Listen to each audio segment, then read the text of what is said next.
ചെങ്കളെ ഈ കോട്ട വെയിലിങ്ങനെ കൊള്ളുമ്പോൾ വെയിൽ കൊള്ളാത്ത എന്തെങ്കിലും കൈത്തൊഴിൽ പഠിച്ചാൽ മതിയെന്ന് സത്യമായിട്ട് ഇങ്ങനെ തോന്നുന്നു. എന്നെ കാണുന്ന ചെങ്കളെ നിങ്ങൾ എന്തെങ്കിലും കൈത്തൊഴിൽ പഠിക്കണമെങ്കിൽ വെയിൽ കൊള്ളാത്ത കൈത്തൊഴിൽ പഠിച്ചോളൂ. ഇവിടെ ഒരു കാക്കറ്റ പോകണം, എന്നാലേ എന്തിട്ടുള്ളൂ ഒരു തണൽ കിട്ടുള്ളൂ. സത്യമായിട്ടും പറയും, സത്യം വെയിലിങ്ങനെ കൊള്ളുമ്പോഴേ ഞാൻ ഇപ്പം ഇവിടെ വന്ന് നിൽക്കണ ഈ ഏസിൻ്റെ ഈ തണലിതാ, ഈ തണലത്ത് ഇങ്ങനെ ഇരിക്കുകയാണ്. എല്ലാവരും നിമർത്തില്ല ചെങ്കളെ, സത്യം പറയാം. പക്ഷെ ഈ ചൂട് ഇങ്ങനെ കൊള്ളുമ്പോഴും ഒരു ആശ്വാസം, നമ്മളെ ബാക്കിയുള്ളവർക്ക് വേണ്ടിയിട്ടാണല്ലോ ഈ ചൂട് കൊള്ളണതെന്ന് ആലോചിക്കുമ്പോൾ സന്തോഷമുണ്ട്. പിന്നെ ഇവിടെ നിന്നുങ്ങാണ്ട് ഇങ്ങനെ ആലോചിക്കും, ഇവിടെ ഈ ചൂടല്ലേ ഉള്ളൂ, അപ്പം ഇവിടെ ഈ കിടക്കണവരെ ചൂട് എന്താ? ആ കിടക്കണവര് ഒരു ഖബർസ്ഥാനാണ്.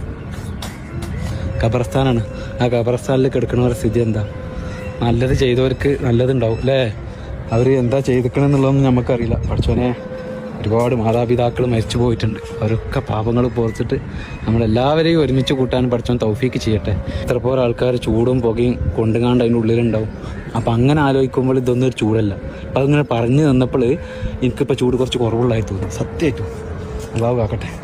ഇതാണ് കുട്ടികളോടൊക്കെ പറഞ്ഞത്, പഠിച്ചോളി എന്ന്. പക്ഷെ ഇപ്പോൾ ഈ കിടന്ന് വെയിൽ കൊള്ളുമ്പോഴും എൻ്റെ ബാക്കിയുള്ളവർക്കും ഇന്നെ കാത്തിട്ട് എൻ്റെ പെണ്ണുങ്ങളും കുട്ടികളും അവിടെ ഇരിക്കുന്നുണ്ടല്ലോ എന്നുള്ളൊരു സമാധാനം മനസ്സിൽ ഇതില്ലാത്തവർ എത്ര പോലെ ആൾക്കാരുണ്ട് അല്ലേ?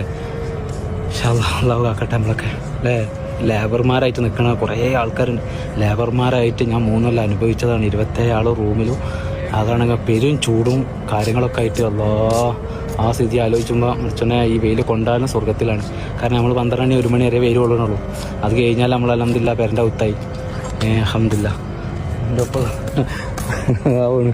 ഇൻഷാ അല്ലാഹ് അള്ളാഹു കാക്കട്ടെ. നമ്മളിൽ നിന്ന് മരിച്ചു പോയ ഒരുപാട് ആളുകളുണ്ട്. അവരൊക്കെ തെറ്റുകുറ്റങ്ങൾ പടച്ചോൻ പുറത്തു കൊടുത്തിട്ട് അവരൊക്കെ സ്വർഗത്തിൽ ഒരുമിച്ച് കൂട്ടുമാറാവട്ടെ എന്ന് ആത്മാർത്ഥമായിട്ട് പ്രാർത്ഥിക്കണം. ആമീൻ യാ റബ്ബൽ ആലമീൻ. അപ്പോൾ തുടർന്ന് പറയാനുള്ള പേരെ കുറേ ഞാൻ ഹമീദ് കുറ്റൂർ.